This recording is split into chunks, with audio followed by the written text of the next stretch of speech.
Dan yang kedua, apakah orang kafir ini menyesal sebab mereka tidak beriman kepada Allah SWT?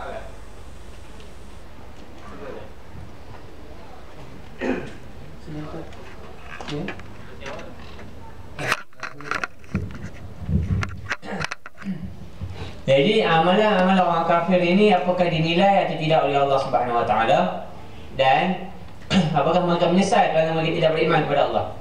Saya jawab soalan dua-dua dulu. Confirm mereka menyesal. Kalau orang beriman pun menyesal kerana tak tambah amalan, apatah lagi mereka yang kafir memang confirm, nampak dia neraka dah, tak nampak benda lain dah. Dan amalan soleh mereka pergi mana? Kadang-kadang orang Cina, orang kafir ni lebih baik daripada kita lagi. Kadang-kadang orang barat ini lebih membela Palestin daripada kita. Amalan mereka pergi mana? Ini yang disebut sebagai, Allah sebut sebagai haba'an manthura, debu-debu yang berterbangan. Allah telah kembalikan amalan mereka pada mereka di dunia. Mereka telah mendapat ganjaran daripada amalan soleh mereka itu di dunia ini. Kehidupan mereka jadi tenang, kehidupan mereka jadi harmoni, mereka bahagia di dunia. Tetapi mereka tidak akan pernah bahagia di akhirat kelak. Sebab itu kalau kita kesian kepada mereka, suruh mereka masuk Islam, sampaikan kepada mereka Islam. Sekiranya benar cara penyampaian kita, mereka akan boleh terima dengan lapang dada. Kadang-kadang kita tengok orang kafir ini lebih amanah daripada orang Islam, dan kita bersedih kerana mereka kafir. Kerana kita tahu confirm mereka ini akan diazab oleh Allah. Jadi kita pun mungkin akan timbul persoalan dalam minda kita, tak adil lah. Orang beriman tidak amanah, akhirnya akan masuk syurga juga. Orang kafir amanah, duduk dalam neraka sampai bila-bila. Jadi keadilan itu bukan mengikut nilaian kita. Kerana dia amanah, dia akan mendapat kesenangan-kesenangan yang telah Allah janjikan kepada orang yang amanah di dunia ini. Kalau kianat, Islam ke apa ke, akan mendapatkan sengsaraan di dunia ini. Tetapi di akhirat kalau tempat kembali untuk orang yang beriman sahaja mendapat kenikmatan. Memperakui la ilaha illallah itu bukanlah benda yang kecil. Itu adalah benda yang besar. Dengan mengakui la ilaha illallah, kita dah mengorbankan sebahagian besar daripada ego yang ada pada manusia. Kita kata tidak ada benda lain yang lebih besar daripada Allah, itu adalah satu perkara yang dikira oleh Allah sebagai satu perkataan yang besar. La ilaha illallah Muhammad Rasulullah itu adalah benda yang sangat-sangat besar daripada maknanya. Sebab itu orang kafir kalau kata benda itu kecil, mereka akan kata, tapi benda itu besar bagi mereka. Dan mereka tak gamuk untuk mengatakan benda itu, kerana mereka tak nak korbankan apa yang mereka jaga selama ini, iaitu keegoan, keangkuhan dan kebesaran nenek moyang mereka, diri mereka. Sekiranya mereka kata la ilaha illallah Muhammad Rasulullah pada diri mereka, mereka telah mengkafirkan nenek moyang mereka, dan bagi benda itu adalah satu pengorbanan yang besar bagi mereka, dan mereka tak berani nak mengaku benda itu. Dan oleh kerana itulah Allah mengazab mereka. Kita alhamdulillah, kita kata la ilaha illallah Muhammad Rasulullah itu tanpa apa-apa rasa. Sebab mak ayah kita pun kata macam tu juga. Mak ayah kepada mak ayah kita pun kata macam tu juga. Jiran tetangga kita pun kata macam tu juga. Adik-beradik kita semua kata macam tu juga. Sebab tu kita kena jaga betul-betul nikmat ini, kerana Allah telah pilih kita untuk mudah mengucapkan la ilaha illallah Muhammad Rasulullah. Jadi mereka perlu korbankan sesuatu yang besar untuk mengatakan la ilaha illallah Muhammad Rasulullah, kerana itu akan mengubah kehidupan mereka seluruh.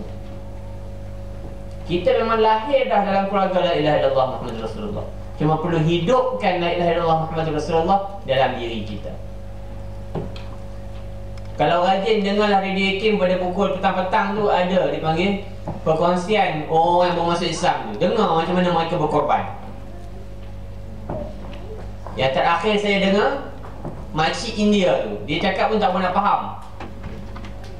Tetapi pengorbanan yang dia buat itu adalah memutuskan hubungan anak dia dengan dia. Anak yang paling dia sayang tak sokong dia. Anak yang mana seluruh harta benda dia diwasiatkan kepada anak tu, anak tu tak mahu ambil tahu pasal dia dah sampai. Dan kita tidak perlu membayar pengorbanan ini. Tapi mereka yang tidak membayar pengorbanan ini, mereka akan ditempatkan neraka Allah. Jadi kita perlu ada tanggungjawab untuk menyampaikan konsep ini dengan cara yang penuh bijaksana. Kalau kita silap cara, kita engkau buat baik pun tak gunalah, masuk neraka, tak akan terima dia.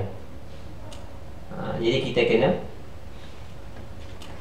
pujuk dia untuk mengatakan la ilaha illallah Muhammadur Rasulullah. Bukan pujuk dia untuk kita, pujuk dia untuk dia. Dia bagi tahu betapa simpatinya kita. Engkau ni nampak baik, banyak buat benda-benda Islam suruh, tapi engkau tak Islam. Masalah engkau ni nanti. Rasulullah SAW, saya pernah cerita di sini, tapi mungkin bukan sentuhan pada soalan yang begini. Pernah Rasulullah SAW menziarahi seorang kafir Yahudi nak mati, budak remaja. Rasulullah tunjuk kerisauan dia, takut budak tu masuk neraka Allah. Sampai bapak budak tu kata, kau taatlah pada Abul Qasim ini, ikutlah apa Abul Qasim ini kata. Abul Qasim itu Rasulullah lah, bapak kepada Qasim, anak Rasulullah SAW, nama Qasim. Sebab apa? Sebab tengok Rasulullah begitu berpeluh-peluh nak suruh anak dia kata la ilaha illallah Muhammadur Rasulullah. Sebab Rasulullah memang betul-betul risau kawan ini nanti akan mati masuk dalam neraka Allah kalau dia tak sebut la ilaha illallah Muhammadur Rasulullah. Tapi kita tak sampai feel tu. Kita pun buat tak tahu macam mana kita nak bagi tahu dekat orang. Jadi soalan ini sebenarnya membawa kepada kita untuk mula bergerak menyampaikan Islam ini kepada seluruh alam yang berada di sekeliling kita. Dia tak Islam, kita dah dapat pahala dah. Tak semestinya kita dakwah dia masuk Islam baru kita dapat pahala. Tak, dia tak Islam lagi kita dapat pahala dah mengajar. Allah kata apa? Wa man ahsanu qawlan mimman da'a ila Allah wa 'amila salihan wa qala innani minal muslimin. Siapakah yang lebih baik amalannya daripada orang yang mengajak? Siapakah yang lebih baik perkataannya daripada orang yang mengajak kepada Allah dan melakukan amal saleh dan mengatakan kami adalah orang Islam. Bukan orang tabligh, bukan orang Islam, bukan mengaku jemaah, mengaku Islam. Ini dakwah dia macam-macam. Pakai t-shirt tu satu hal lah, tak apalah. Mengaku pula kalau nak ikut Islam sebenarnya mari ikut kami lah. Yang lain tu Allah Ta'ala alam lah. Dia tak kata buruk, tapi Allah Ta'ala alam tu supaya orang tu faham, tahu. Jadi kita mengajak kepada Islam itu mesti mengajak kepada Islam.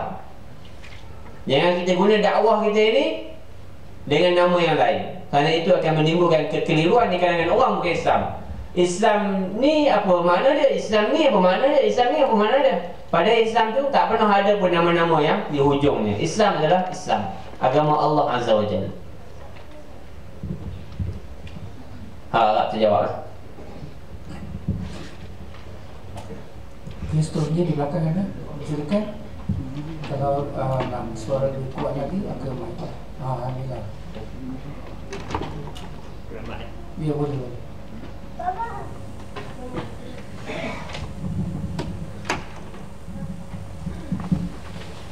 Assalamualaikum.